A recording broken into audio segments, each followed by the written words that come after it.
is currently 10 minutes to 3 in the morning, not even the afternoon, folks. Welcome back to Big Stevie Cool 1872.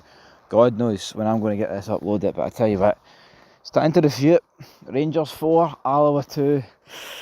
Ooh, not the greatest result in the world, if we're being honest. I mean, yeah, we're through in the cup, but I mean, conceding 2 goals to Alloa, folks, is just, it's downright disgusting. Especially the manner, man. Set pieces, defensively, call it what you want. We are brutal. We are absolutely brutal. Like, there is actually no two ways about it. Martin, though, he has confirmed interest in Brentford's Mega Homer. Now, obviously, he's a left back. Robbie Fraser at the door. I also see the fact that, well, Jefty's pretty much going to be sent packing, if we're brutally honest. 6 million. I think it's a good deal. I think it's a very, very, very good deal for Jefty. Like I've said in previous videos, but here, that gets over the line. I mean, even hearing Danilo in the press conference turn around saying that, well, here, he wishes him well in his future. He must know something we don't know, Jefty. He has to, or else it would be a wee bit, I wouldn't go as far as saying weird, but I mean, he wouldn't do that without the fact. I mean, Jefty, I know a lot of us are saying, oh, there's no way we're getting 6 million for Jefty. Yeah, maybe a bit more truth will come out and it won't be 6 million, but either or, I think Jefty's leaving, and yeah, it will be 6. I think it will be 6 with a sell-on fees, and I think that's a pretty good deal, to be honest. But anyway, moving on, we need another left back. Robbie Fraser's wearing in Fairmont, and Yilmaz. I mean, I think we've seen today at the left back position that, I mean, you can put Cortez there, you can put Max Aarons there when Tav comes on, but we need a left back. I mean, you can't be selling 2 left backs within like a couple of days and nobody bringing in a left back.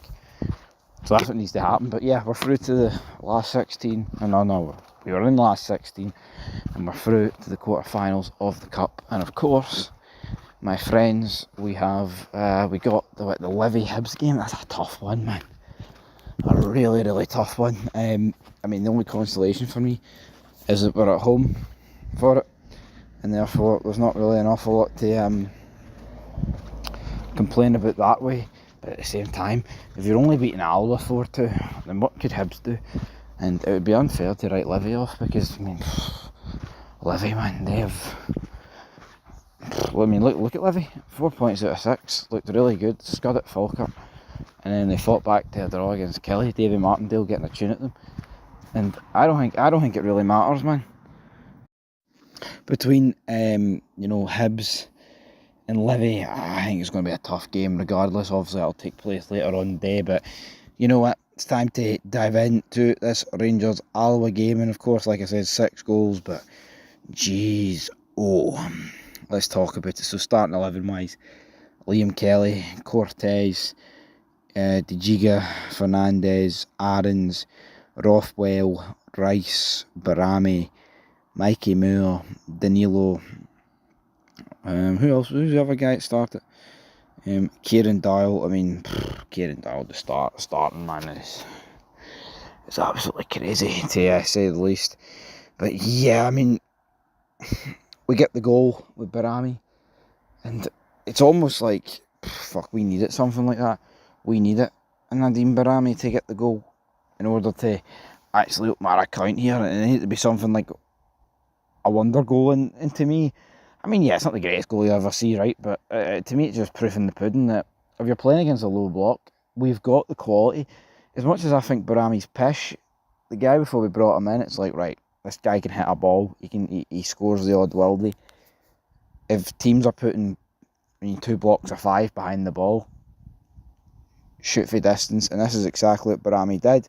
We make it 1-0, and you're sitting there thinking, all right, happy days. But then, oh my days, man, this Alloa goal, jeez. I mean, Bailey Rice on the right hand side just gets absolutely done in, and then in the middle, I mean, forgive me, folks, this was literally about 9 hours ago, but Aarons, Rothwell, De Giga, Fernandez. It's like, what are you three doing, man? It's pinball, it's hitting off Kelly, it's hitting off hands, and then I believe Max Aarons finally clears it and it cracks off the face of Joe Rothwell and flies into the back of the net, and you're just sitting there thinking, could this literally get any worse for Rangers? And you know what? The answer is no, because we actually went on to win. But at this point, I was thinking, geez, Alloa 20-1. How many people have actually stuck money on Alloa to win the day? It would have been tragic. We make it 2-1 with Fernandez, a header from a set piece. I mean, we were bad at set pieces. I don't think anyone's going to dispute that. Brutal, but I thought Alloa were pretty bad as well at set pieces, but it gets whipped in. I mean, one guy from Alloa jumps and then our guy jumps, but he puts it in the back of the net. That takes us to half time. Of course, we saw a couple of substitutions. Bailey Rice came off for Tav just before the break. He's picked up some kind of injury. We saw the likes of Connor Barron, Asgard and Igamane come on for Rothwell, Mikey Moore and Danilo. For Mikey Moore looked good. Obviously grabbed himself a wee cheeky assist there. We make it 3-1 with a penalty. I mean, I think it's pretty harsh on Alloa. I mean, I can see why it's given. You know, it's hit his hand, but very, very harsh for me. You know, but Alloa, Tav steps up, makes it 3-1. And then not long after it, they make it 3-2 with Taggart. Just this, I mean, Kieran Doyle is just holding on to the guy, man, instead of doing anything decent, worthwhile with him. And you're like, what are you doing, Kieran, man? Honestly, just holding on to the guy, allows the guy to jump. He hits it across. Did it hit the bar and then Taggart put it in the back of the net?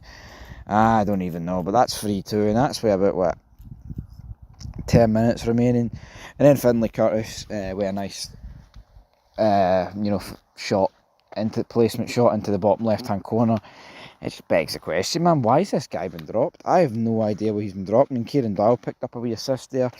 But, I mean, here, I'm happy, you know, the likes of Finlay Curtis got a goal, Fernandez got a goal, Mikey Moore getting an assist on his debut. But the reality, we conceded 2 goals to Alloa, man, and, like, yeah, did we deserve the win? Yeah, but see, against Alloa, man, like, come on, folks, I mean, you know, I shouldn't be sitting here saying that we deserve to win. We should be winning. Like, make no mistake about it. We should be picking up the result here. It took us so long. And you know what? I've got hiccups here at like 3 AM. No point whatsoever. We in control of this game.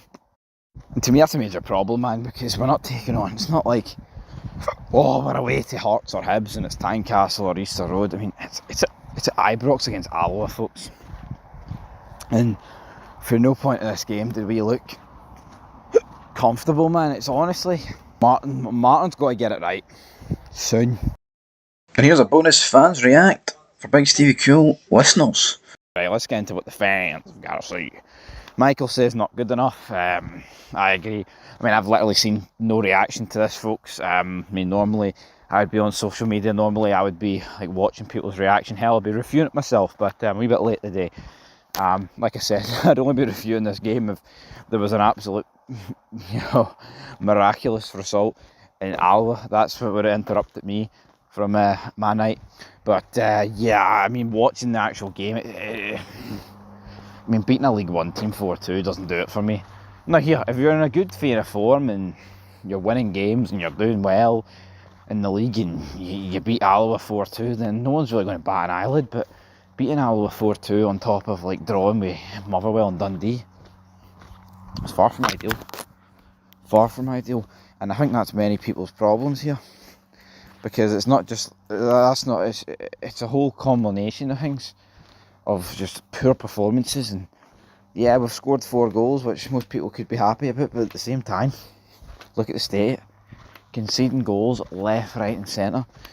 Follow says, Mike, Bazit Football. There you go. There you go. Declan says 3 points is all that matters. Well, let me tell you something, Declan. It's no 3 points, son.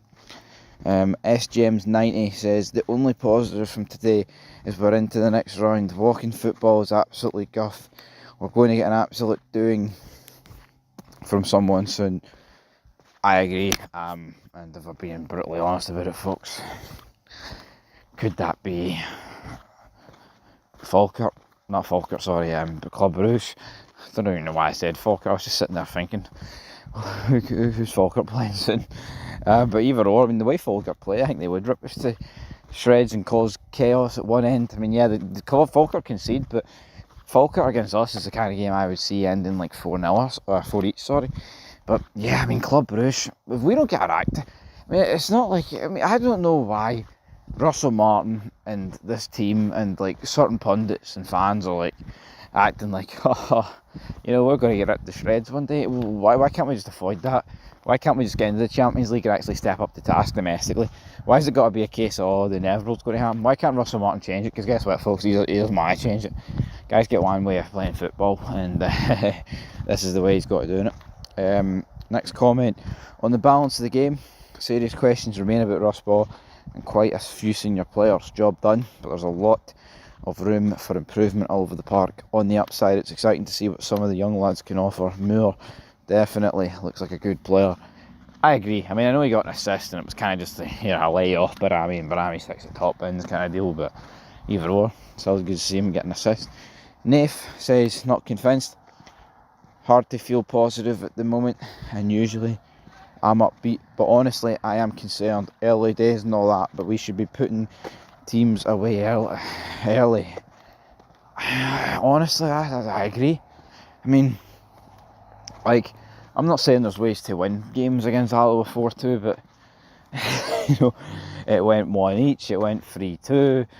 It was like, I mean, this game was never done. It's not like we were 4-0 up and Alloa scored 2 consolation goals.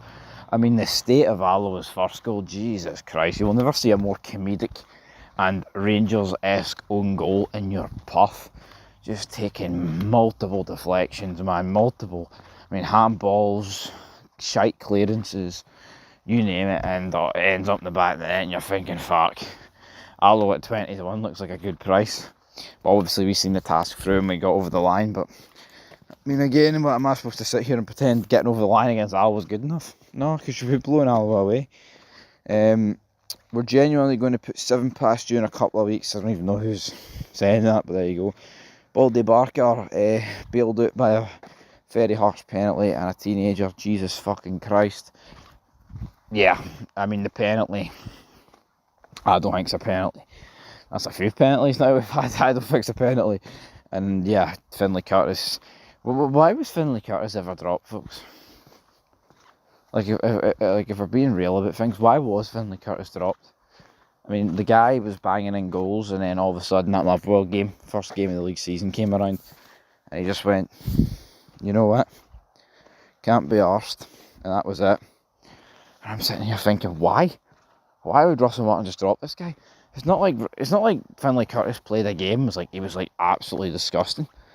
Guy didn't. You know, he just dropped him against Motherwell, and ever since that game, he's not really looked back, Russell Martin. So yeah, it's not what I like to see. B says work on set pieces. Maybe I tend to agree. Defensively, the set pieces are just absolutely all over the place, man. I mean, Kieran Doyle for their second goal. What? I mean, that is some of the worst defending, man, you're ever going to see in your puff. Just holding on to one another. Well, I mean, I can accept the Alloa guy holding on to him because he's actually looking at the ball and like, right, this is what I can do. Hits it across, they get a tap in. Kieran Doyle is not even looking at the ball, man. He's just holding on to the Alloa guy. It's like, what? Come on, Kieran, son. Got to do better. Your B&T says bailed out by one of our younger players and a pen. Worst performance I've seen since Queen's Park. It's bad when you think that was under a year ago. A club like this shouldn't be having lower league comparison performances. Yeah, I mean, was it as bad as the Queen's Park one? No, because I mean, Queen's Park ended 1-0 to Queen's Park. This ended 4-2, but at the same time, Queen's Park are better than Alloa. But that's the general consensus. We shouldn't be having this situation where you're able to compare shite performances to another. But yeah, thank the Lord I can enjoy my beer now, says Cybertech. Is it sinking in yet? Grim. Curtis scored 4th one. Rangers beat Alloa 4-2. So yeah, a lot of people are happy about the result. In the end, yeah, I'm happy, man. We booked a spot in the quarterfinals, but that's all I'm happy about, the fact we're in the quarters. I mean, if you're looking at this result and performance and taking much from it, like on isolation, if you don't take away the fact we've advanced, then what is there to say about it, man? Absolutely tragic. I mean, I would actually love to know how it's this bad. How we as a football club, you know what? Since the Motherwell game, I was like, right, Russell Martin, what are you doing? Respond it by calling his own players out, then put in a good performance against Pils and win 3-0. You're thinking, right, maybe we can see something. You know, the Dundee game happens, we can then get beat by Pilsen, and then this game happens. I mean, it's 3 games in a row of shite. I mean, positives, we got to sort of see a whole new host of players play today. Igamani come back in, Asgard, Mikey Moore, just to name a few, but at the same time, I mean, what is going to be happening midweek against Club Brugge? I'm bricking that, man. We need Champions League football, we need the money, and also the Mendy deals completely fell through, which I don't blame them, because Mendy's a bit, I just don't understand the signing. I mean, two and a bit million for what? A guy that's played like 20 games at first team level, when we need a centre-back with experience. I think something's flared up during the medical, so maybe that's a blessing in disguise. Anyway, leave your thoughts down below. And hi, big Stevie Cool, signing out here on